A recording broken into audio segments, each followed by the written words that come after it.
Now, look, I'm tired of this whole thing about President Obama said that we can keep our health care plan, but he lied to us because it turns out now our health care plan is even better. Well, that's a strange kind of lie, isn't it? And we've covered that a lot on the show. But here comes Andy Card, former chief of staff for George W. Bush.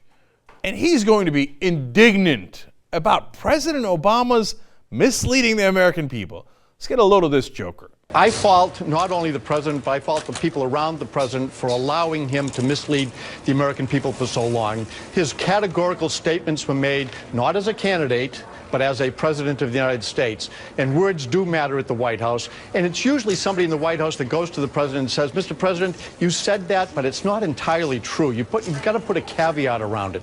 So I think there were a lot of people that knew what the president was saying. They knew that it wasn't accurate, but nobody was correcting it. Wow. So I think there should be a little mea culpa at the White House. President Obama has lost the confidence of telling the truth to the American people. And he's done the same thing around the world. So I do think words matter when they come out of the president's mouth, and people at the White House understand that, and they should be helping to make sure his words are taken for what they are, the truth. Andy Cart says, I fault the people around the president for allowing him to mislead the American people. Really? You worked for George W. Bush? You were his chief of staff. And now you're blaming the people around President Obama for letting him mislead the American people? Well, let's go back to your esteemed president, George W. Bush, and see if he misled anybody.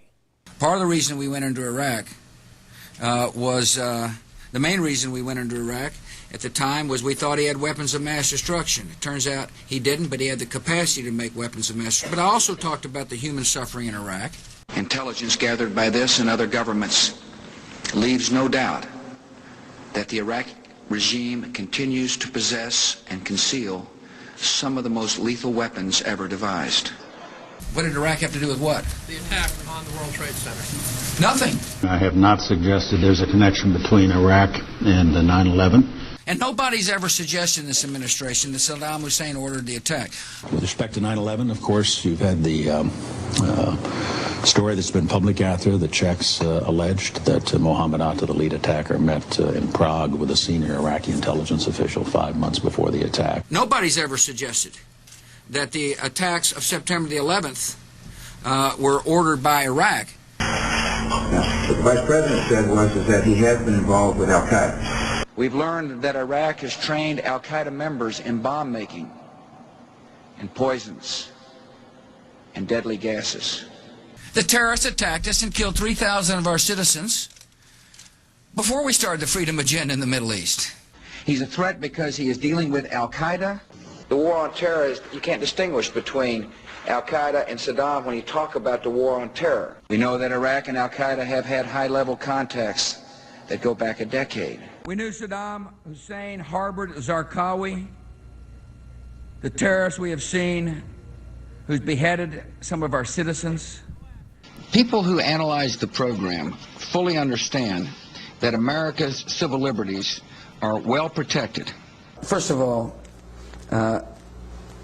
whatever we have done was legal. There is a constant check to make sure that our civil liberties of our citizens aren't, are treated with respect, and that's what I want, and that's what all Americans want. To answer your question, whatever we will do will be legal. I guess you could be relaxed about all this if you didn't think there was a true threat to the country. I know there's a threat to the country. What we did in the past, gained information that prevented an attack. To listen to foreigners who may be calling into the United States. I am. Listen, I no more want to trample the civil liberties of the American people than anybody else does. And Brownie, you're doing a heck of a job. The FEMA director is working 24.